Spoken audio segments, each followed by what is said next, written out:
No silêncio dos séculos, uma voz ressoa, um nome sussurrado que ecoa a melodia da criação e a compaixão em sua forma mais pura. Ele não foi um rei, nem um guerreiro em campos de batalha, mas um homem cuja riqueza se encontrava na pobreza abraçada, cuja força residia na humildade e cujo legado foi tecido com fios de amor incondicional.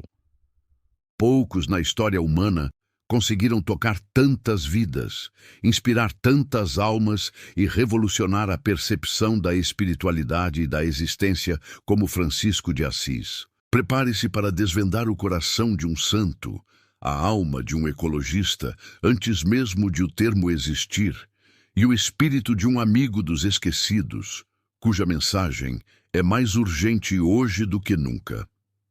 Esta é a jornada de um homem que se despiu do mundo para vestir a própria alma, e ao fazê-lo, revelou a verdadeira face do divino em cada criatura. O véu se rompe. Quem era Francisco?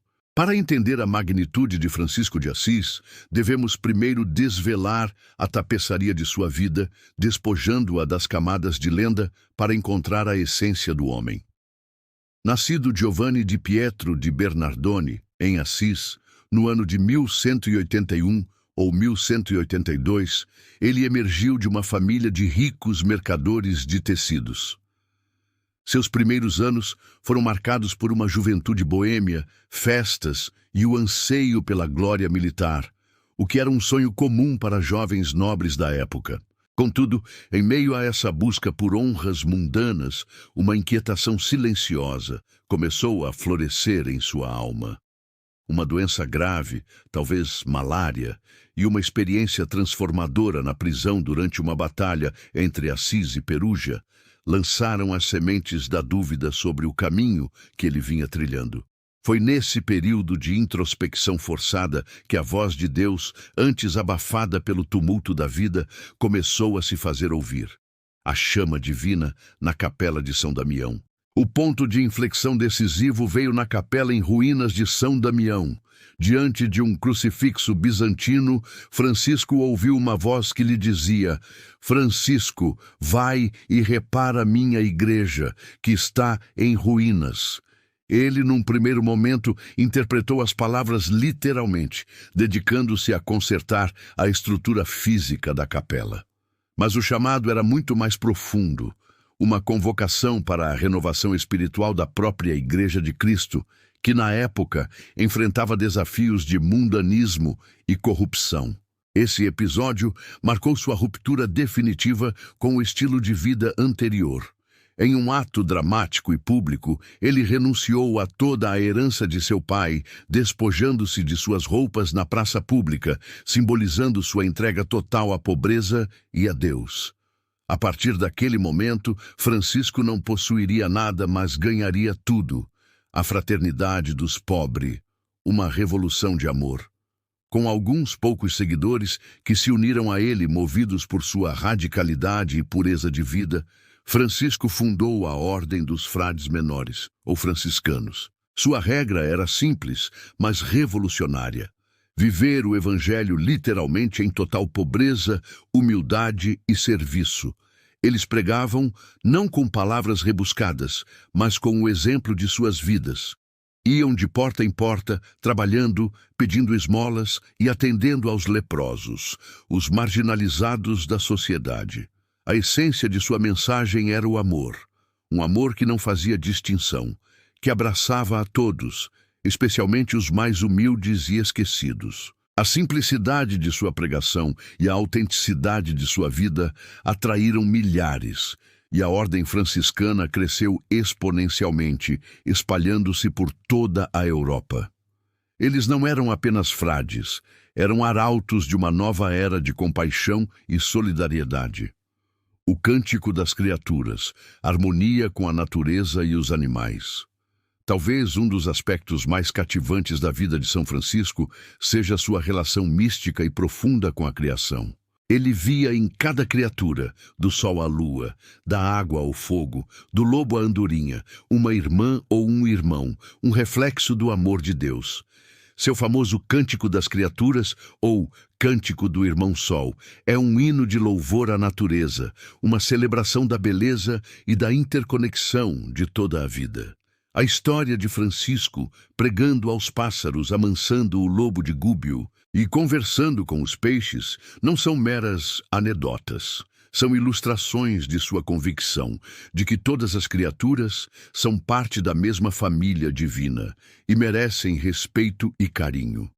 Ele não via a natureza como algo a ser dominado, mas como um dom a ser reverenciado. Essa perspectiva o torna um precursor da ecologia e um defensor da dignidade de todas as formas de vida, uma mensagem urgentemente relevante em nosso mundo contemporâneo. Ele compreendia que o amor a Deus se manifesta no amor ao próximo, e o próximo inclui toda a criação. Amor aos pobres, o coração do Evangelho em ação. A compaixão de Francisco pelos pobres era o cerne de sua vocação. Ele não apenas vivia na pobreza, mas identificava-se profundamente com os marginalizados e os sofredores. Para ele, os pobres eram a própria imagem de Cristo.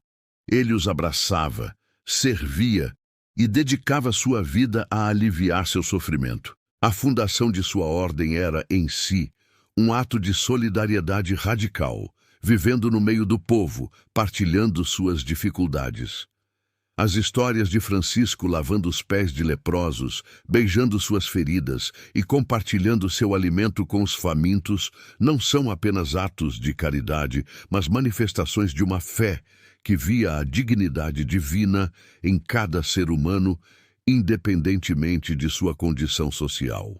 Ele era um farol de esperança para aqueles que viviam à margem da sociedade, mostrando que o amor e a dignidade não dependem de posses materiais, mas da capacidade de reconhecer a humanidade uns nos outros.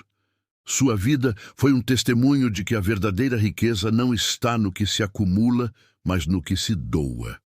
O legado eterno de um homem de Assis. A vida de São Francisco de Assis, que culminou em sua morte em 1226, deixou uma marca indelével na história da humanidade. Sua canonização, apenas 2 anos após sua morte, foi um reconhecimento formal de uma santidade que já era evidente para o povo, o que torna Francisco tão perene e universal. É a sua capacidade de transcender as barreiras do tempo e da religião, tocando corações com uma mensagem de simplicidade, paz e amor. Ele nos lembra que a verdadeira felicidade não está na acumulação de bens, mas na abundância do espírito, que a sabedoria está em servir e que a grandeza se manifesta na humildade.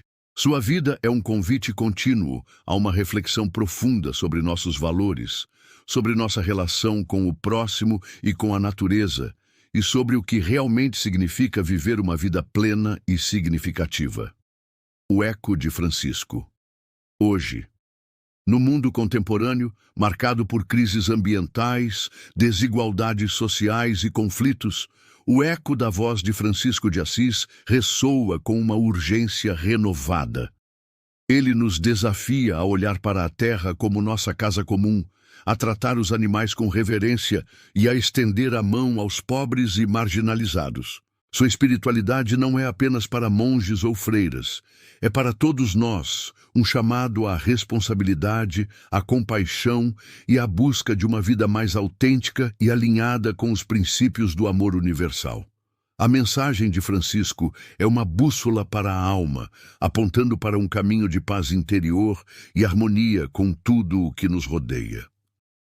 A história de São Francisco de Assis é um convite. Um convite para que, assim como ele, você possa descobrir a verdadeira riqueza que reside não nos bens materiais, mas no amor, na compaixão e na conexão profunda com toda a criação. Se você sentiu seu coração tocar por essa jornada de entrega e serviço, se a mensagem de Francisco ressoou em sua alma, então o universo está te chamando para uma transformação. Deixe um amém nos comentários se acredita na força do amor que move montanhas e acende estrelas. Compartilhe este vídeo com alguém que precise ouvir essa verdade. Inscreva-se no canal para mais mensagens que nutrem o espírito e ative o sininho para que nunca mais perca a oportunidade de receber a luz. Que a paz de Francisco esteja com você e que a chama de seu amor inspire cada um de seus passos.